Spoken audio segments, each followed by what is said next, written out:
Most houses take wild beasts for their sigils, calling themselves bears, lions, or stags, as if a cloth banner could make them so. That isn't the way of House Tarly. Our sigil is the huntsman pulling his bow, and it isn't some idle fancy. As soon as a son of House Tarly can hold a spoon, he gets a bow. As soon as the boy can sit a horse, his father takes him on a hunt. They return with a stag, a buck, a boar, a brace of pheasant, even if it takes days. Even if it takes a week. Even if it takes the boy's whole life. Horn Hill is ours. A fitting home for one of the oldest and most honorable families of the Reach. Legend has it that Harlan the Hunter and Herndon of the Horn, two sons of Garth the Greenhand, raised the castle in the Age of Heroes, and shared a home and a wife for 100 years.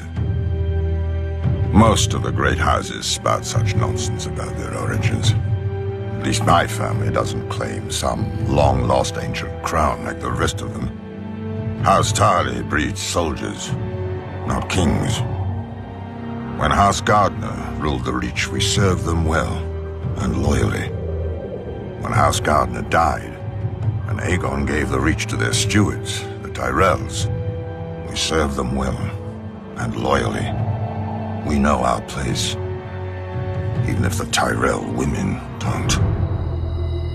When Aegon's son faced rebellion from the Vulture King of Dawn, my ancestor, Savage Sam Tarly, led the royal forces on a vulture hunt.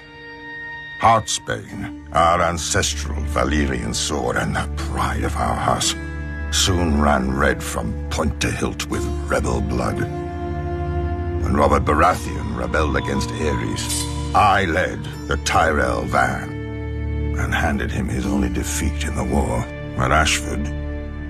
But a hunter knows that a moment's slip can cost him the game. Great houses have fallen from a single weak heir.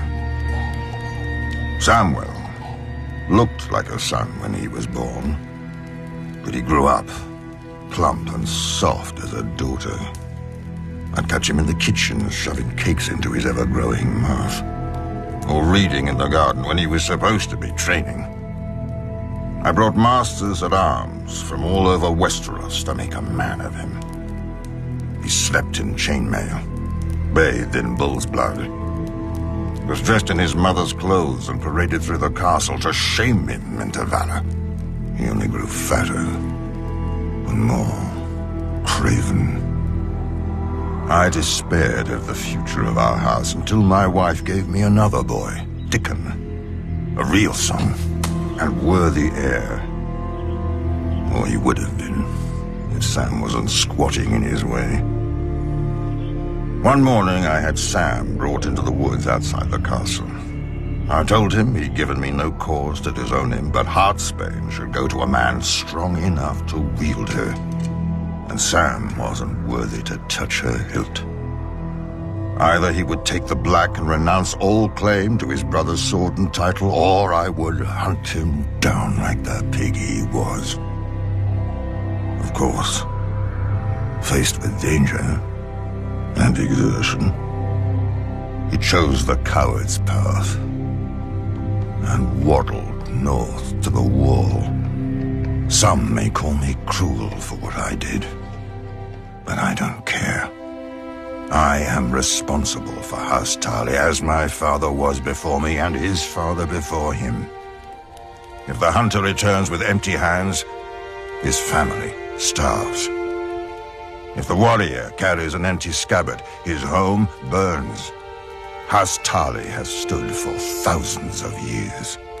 It will not fall on my watch, no matter how many tears my family sheds.